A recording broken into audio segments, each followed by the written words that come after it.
Hello. आइए आज बात करते हैं अध्याय वन वास्तविक संख्या क्लास 10।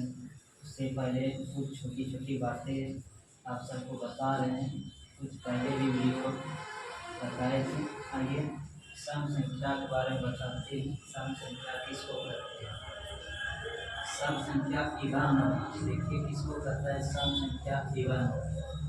ऐसी संख्या जिनमें दो से पूरा पूरा भाग लग जाए उसे सम संख्या कहते हैं। किसको कहते हैं सम संख्या? मतलब जिस संख्याओं में दो से पूरा पूरा भाग लग जाए उसको हम क्या कहेंगे? सम संख्या कहेंगे। जैसे 2 हुआ, 4 हुआ, 6 हुआ, 8, 10, 12, 14, 16, इसी तरह 18, इसी तरह अगर 20, 22, मतलब कि दो दो जोड़ते जाइए और आगे आपको सम संख्या मिलते जाएगा।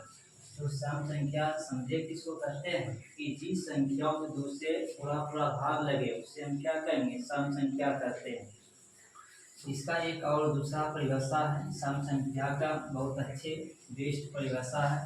देखिए सम संख्या का दूसरा परिभाषा किसको कहते हैं? मतलब सम संख्या उस संख्या को कहते हैं जिस संख्या के अंत में, सम संख्या उस संख्या को कहते हैं जिस संख्या के अंत में या इकाई स्थान पर 0 रे या 2 रे या 4 रे या 6 रे या 8 हो, मतलब इन 5 अंकों में से यदि कोई किसी संख्या के अंत में अगर आए तो वह संख्या सम संख्या कहलाएगा। जैसे उदाहरण, सम संख्या केवल प्लस में ही नहीं होता है, सम संख्या प्लस माइनस दोनों में होता है। ठीक है, इसलिए यहाँ पर प्लस माइनस चिन्ह दिए दोनों, plus minus 4, plus minus 6, plus minus 8, plus minus 10। इसी तरह आप आगे 12, 14 लिखते चले जाइए, 16, 18, 20, 22, 24, इसी तरह आप बढ़ते चले जाइए जितना आपका इच्छा हो लिखने का। तो सम संख्या प्लस माइनस दोनों होता है। यहाँ पर रखिएगा सम संख्या केवल प्लस में नहीं होता है, सम संख्या प्लस माइनस दोनों में होता है। इसलिए यहाँ पर साइन प्लस माइनस दोनों दिए हैं। फिर अदर और बड़ी बड़ी संख्याओं को कैसे पकड़ेंगे कि सम संख्या कौन है या नहीं है? तो आपको उतना नहीं देखना। अगर कोई बड़ी बड़ी संख्या होगा तो उसका देखिए कैसे पकड़ेंगे कि सम संख्या है या नहीं है। जैसे 576 इतना नहीं देखना, आपको अंतिम अंक देखना है। जिस संख्या का अंतिम अंक में, जिस संख्या का अंतिम अंक पर या 0 रे या 2 रे या 4 रे या 6 या 8, मतलब इन पांचों में से कोई अगर अंक में, अगर संख्या के अंत में अंक आया तो वह आपका सम संख्या कहलाएगा। जैसे यहाँ पर भी 4 है, हम क्या बोले कि सम संख्या उसको कहते हैं जिस संख्या का अंतिम में 0 रे या 2 या 4 या 6 या 8। तो यहाँ पर 4 है, इसलिए यह भी संख्या सम संख्या कहलाएगी। यहाँ पर भी अंतिम में देखिए 2 है, यह भी सम संख्या। तो आपको जब बड़ी बड़ी एग्जामिनर दे दे सम संख्या विषम संख्या पकड़ने, आपको कुछ नहीं देखना है, केवल आपको अंतिम में जाना, अंतिम अंक पर अंतिम अंक डिजिट देखना है, अंतिम अंक देखना है। यदि अंतिम अंक पर 0 रे या 2 रे या 4 रे या 6 रे या 8 रे तो उसको हम कह देंगे डायरेक्ट वो संख्या को सम संख्या। ठीक है ना? तो यहाँ पर भी 0 है, यह भी सम संख्या होगा। टोटल संख्या इतना बड़ी जो संख्या, इतना हम दूसरे भाग नहीं देकर चेक करेंगे। ठीक है ना? यह बच्चा वाला परिभाषा है, लेकिन यह आपका, आप हायर इक्वेशन में जा रहे हैं तो आपको स्टैंडर्ड परिभाषा जानना है कि जिस संख्या का अंत में 0 आ जाए या 2 आ जाए या 4 आ जाए या 6 आ जाए या 8, उसको हम क्या कहते हैं? सम संख्या कहते हैं। यहाँ पर अंतिम 8 है, देखिए अब क्या बोले, अंतिम 8 है इसलिए सम संख्या यह भी है।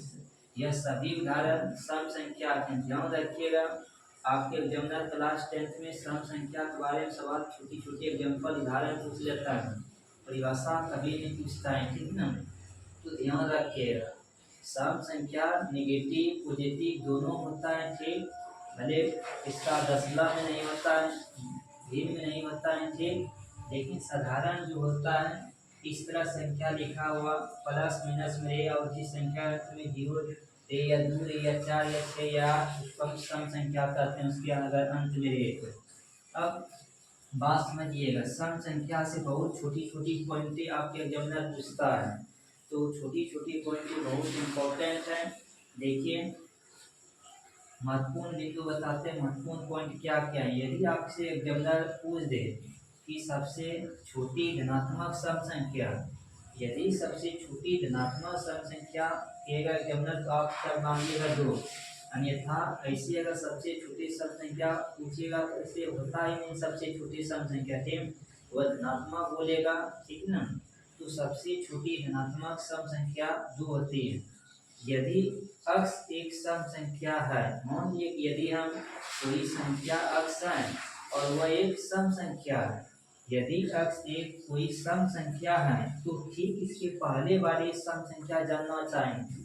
ठीक इसके पहले वाले सम संख्या जानना है तो इसमें क्या करेंगे, अक्स में दी गई संख्या जो होगा इसमें 2 घटा देंगे तो अगली ठीक पहली वाला संख्या आ जाएगा, ठीक है ना। ठीक पहले वाला संख्या दे हम क्या कहना चाह रहे हैं फिर समझिए। यदि अक्स एक सम संख्या है तो ठीक पहले वाली सम संख्या अगर पूछेगा तो आपका आंसर अक्स -2 होगा, ध्यान रखिएगा। यदि कह दिया एग्जामिनर आपका कोई संख्या अक्स माने, कोई जरूरी नहीं अक्स ही माने, एम मान सकते हैं, पी मान सकते हैं, कुछ भी मान सकते हैं, हमने मान के चले अक्स हैं। तो यदि अक्स एक सम संख्या है तो ठीक बाद वाली सम संख्या पूछेगा, ठीक बाद वाली सम संख्या पूछेगा तो आपको 2 जोड़ना है, x + 2 होगा, ठीक। क्योंकि सम संख्याओं का 2 सम संख्याओं का लगातार क्रमागत अंतर 2 का चलता है। यदि कोई सम संख्या यदि आपको निकालना है तो कोई सम संख्या दे दिया, मान लो कि 12 दे दिया, ठीक इसके बाद वाला पूछेगा तो +2 जोड़ना है, 12 2 जोड़ेंगे 14 होगा। यदि ठीक पहले वाला पूछेगा कि 12 के ठीक पहले सम संख्या क्या है तो 12 में आपको 2 घटाना है, ठीक पहले देगा तो 2 घटाना है, ठीक बाद वाला बोलेगा तो 2 जोड़ना है दी गई संख्या में, ठीक। वही लिखें, यदि अक्स एक सम संख्या है तो ठीक बाद वाली सम संख्या पूछेगा तो x + 2 होगा। आगे यहाँ समझिएगा, अतः 3 क्रमागत वेरी इंपॉर्टेंट है कि आपके एग्जामिनर बोर्ड एग्जाम में बार बार पूछ रहा है इधर से, तो समझिएगा 3 क्रमागत सम संख्याओं का योग हमेशा एक संख्या 6 से विभाज्य होती है। कहने का मतलब क्या है कि 3 सम संख्या देगा तो वह कहेगा कि किस संख्याओं से वह हमेशा विभाज्य होती है।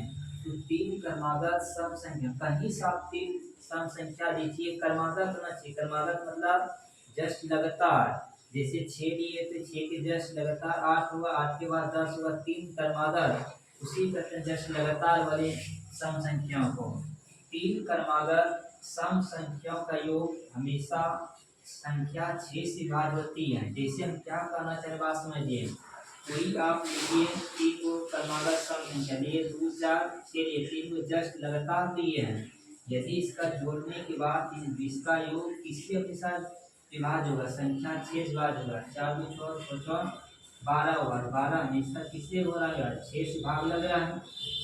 मान लो क्या कहीं से लो आप 10 ले लो, 12 ले लो, 14 ले लो, ये जोड़ने के बाद कितना हो जाएगा, जोड़ने के बाद आपका 36 हो जाएगा और 36 होगा। जब 36 हुआ तो आपका देखिए 36 में भी 6 से भाग लग रहा है कि 6 दाम है। यही हम कहना चाह रहे हैं, यदि कोई 3 क्रमागत सम संख्या होगा, अगर उनको जोड़ने के बाद वो हमेशा 3 संख्याओं से विभाज्य होगा तो आपका आंसर होगा 6 से, ठीक। आगे नेक्स्ट आते हैं, यह वेरी इंपॉर्टेंट, यह एग्जामिनर बोर्ड एग्जाम में पूरा पूछ रहा है क्वेश्चन, कहता है सम संख्याओं का योग, मेरी बात समझिए क्या करना चाह रही है, क्वेश्चन वेरी इंपॉर्टेंट है। सम संख्याओं का रूप 2p के रूप में 2p या p के बदले m लिख देगा या कुछ भी और q लिख देगा, तो कोई जरूरी नहीं कि p हो, m भी लिख देगा, q भी लिख देगा, p भी लिख देगा, x भी लिख देगा, तो कुछ भी आप ABCD अक्षर या वेरिएबल राशि मान सकते हैं। सम संख्या का रूप 2p के रूप में होता है, जहाँ p क्या है, p मतलब p क्या है, पूर्णांक संख्या है। जैसे देखिए p है 2p है, p पूर्णांक संख्या है, सबसे पहले रखे 0 से 0 होगा, फिर अगर p का मान 1 रखे 2p हम 2 गुना 1, फिर p का मान 2 रखे 2 दूनी 4 हो, फिर p का मान 3 रखे 3 दूनी 6। क्या देख रहे हैं, यदि 2p ग्रुप में यदि कोई है वो हमेशा किसका रहता है, सम संख्याओं का रूप दे रहा है। देखिए सम संख्या आ रहा है 0 2 4 6, इस सम संख्याओं का यह रूप दे रहा है 2p।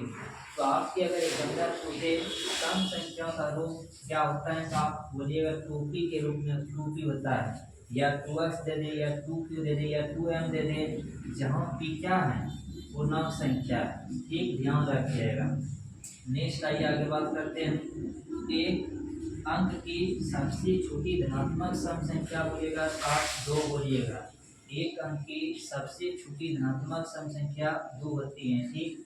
आगे समझिएगा नेक्स्ट पॉइंट। दो अंक की सबसे छोटी धनात्मक सम संख्या, 2 अंक की यदि आपसे एग्जामिनर पूछ दे सबसे छोटी धनात्मक सम संख्या, तो आप बोलिएगा 10 होती है, संख्या 10 होती है। नेक्स्ट आइए 8 नंबर पॉइंट करता है, दो अंकों की सबसे बड़ी धनात्मक संख्या पूछे, सम संख्या, 2 अंकों की सबसे बड़ी धनात्मक सम संख्या पूछे, तो आप बोलिएगा संख्या 98 होती है, ठीक। यदि आपसे पूछे एग्जामिनर कि 2 या 2 से अधिक सम संख्या का योग हमेशा सम संख्या होती है, आपसे एग्जामिनर पूछेगा कि 2 या 2 से अधिक सम संख्या का योग हमेशा क्या रिजल्ट देगा, क्या सम देगा, विषम देगा। तो 2 या 2 से अधिक सम संख्या का योग, 2 या 2 से अधिक सम संख्या का योग हमेशा सम संख्या होती है, समझा रहे हैं। यदि आप कोई 2 या 2 से अधिक सम संख्या लीजिए और जोड़िएगा तो रिजल्ट हमेशा देखिए सम संख्या ही देगा। 2 या 2 लो या 2 से अधिक संख्या लो, जो सम संख्या लो, उनको जोड़ो तो हमेशा रिजल्ट सम संख्या देगा, ठीक। अब नेक्स्ट आगे बात करते हैं और एक पॉइंट समझाते हैं। तो लिख लीजिएगा दो लगातार या तो दो क्रमागत, दो लगातार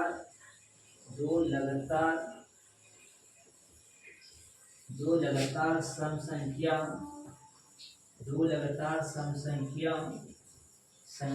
के बीच का अंतर